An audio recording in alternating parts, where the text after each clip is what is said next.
नमस्कार दोस्तों, Bharat selection wing Lakhperabagh Barabanki के ऑफिशियल चैनल पर आप सभी का स्वागत है। डिक्टेशन रामधारी गुप्ता, खंड 1, प्रतिलेखन संख्या 2, स्पीड 80। स्टार्ट होगा 5 सेकंड बाद।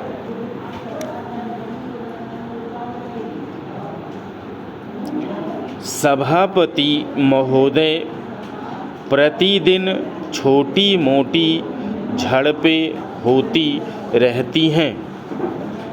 हमारी फौजें बड़े उत्साह से उनके मुकाबले में खड़ी हैं।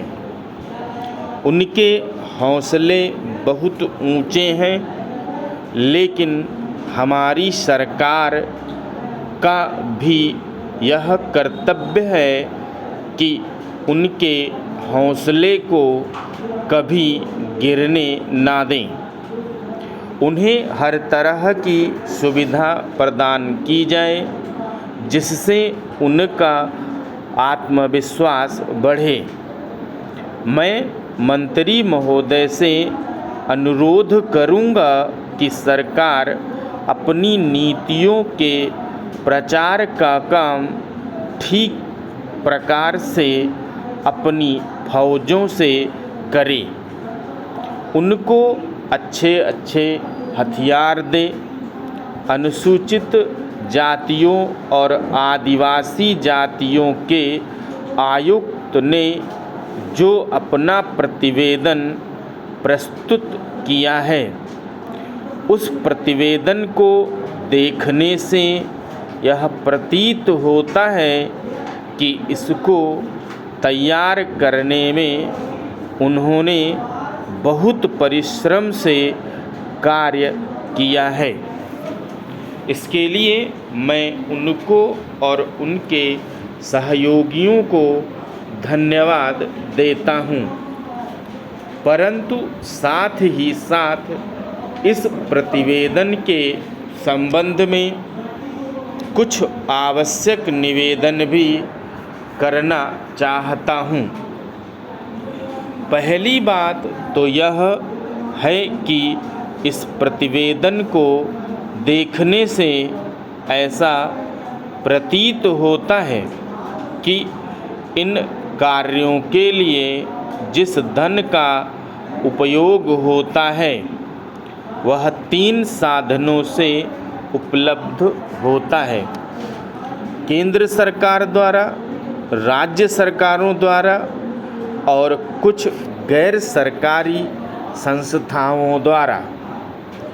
प्रतिवेदन के अनुसार जितना धन इन कार्यों पर व्यय करने के लिए दिया जाता है, उतना धन पूरी तरह से व्यय नहीं हो पाता।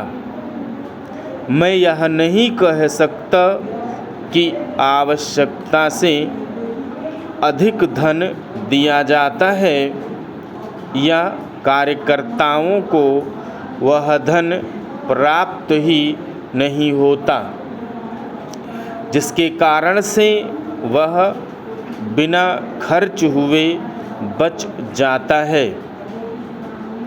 मैं तो यह चाहता हूँ कि जितना धन दिया जाता है उसका पूरा उपयोग हो और आयुक्त को यह न कहना पड़े कि इस कार्य के लिए जितने धन की आवश्यकता थी उतना धन नहीं मिल पाया और विवश होकर हमको उसको कार्य बीच में ही रोकना पड़ा।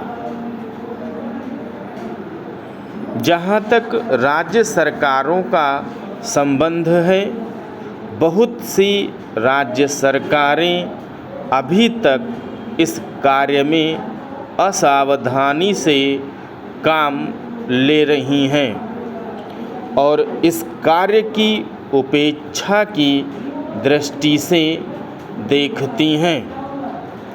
आयुक्त ने इस बात की शिकायत की है कि बहुत सी राज्य सरकारों ने अनेक पत्र भेजने के बाद भी अभी तक अपनी रिपोर्ट नहीं भेजी है।